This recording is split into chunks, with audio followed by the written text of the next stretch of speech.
16 लाख से ज्यादा NEET UG students इस वक्त इंतजार कर रहे हैं अपने रिजल्ट्स का, लेकिन इस पर अनसर्टेनिटी लगातार बनी हुई है। किसी न किसी कारण से रिजल्ट में देरी होती जा रही है और ऐसे में स्टूडेंट्स का भविष्य ढेरों सवालों से घिरा हुआ है। आज इस वीडियो में हम आपको बताएंगे कि आखिर केंद्र सरकार का एनटीए का नीट रिजल्ट में हो रही देरी पर क्या कहना है। नमस्कार, आप देख रहे हैं न्यूज तक। मैं हूं निधि तनेजा। आपको याद होगा कुछ दिन पहले हमने आपको बॉम्बे हाई कोर्ट के उस फैसले के बारे में बताया था जहां 2 स्टूडेंट्स के लिए अलग से री एग्जाम के निर्देश एनटीए को दिए गए थे। दरअसल इन्विजिलेटर्स की गलती की वजह से इन 2 स्टूडेंट्स को मिसमैचिंग टेस्ट बुकलेट और आंसर शीट मिली, जबकि आमतौर पर इन पर दिया हुआ कोड सेम होता है।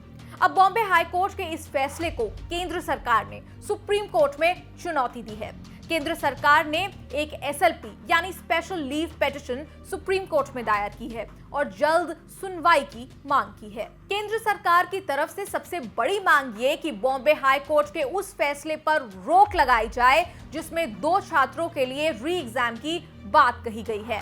अपना तर्क देते हुए सरकार ने कहा कि यह आदेश गलत मिसाल कायम करेगा। अगली बड़ी बात जो कोर्ट में कही गई वो इन 16 लाख नीट स्टूडेंट से जुड़ी बड़ी बात है।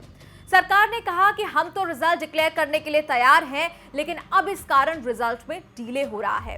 केंद्र सरकार ने कहा कि हाई कोर्ट के आदेश के चलते पूरी परीक्षा का रिजल्ट रुक गया है। ऐसे सर्कमस्टांसेस में नतीजे के ऐलान में देरी होगी। इस वजह से MBBS, BDS, BMS, BSMS, BUMS और बीएचएमएस जैसे अंडर ग्रेजुएट मेडिकल कोर्सेज के एडमिशन प्रोसेस में भी बिना वजह देरी होगी। और तो और सरकार ने कहा कि बॉम्बे हाई कोर्ट का फैसला भविष्य में इस तरह की घटनाओं से उम्मीदवारों द्वारा अनुचित लाभ उठाने के लिए गलत मिसाल कायम करेगा। इसके साथ ही सॉलिसिटर जनरल तुषार मेहता ने चीफ जस्टिस से जल्द सुनवाई की मांग की। उन्होंने कहा कि हाईकोर्ट के इस आदेश से नीट रिजल्ट की घोषणा पर रोक लग गई है। आपको बता दें कि नीट परीक्षा पिछले महीने 12 सितंबर को देश भर में आयोजित की गई थी।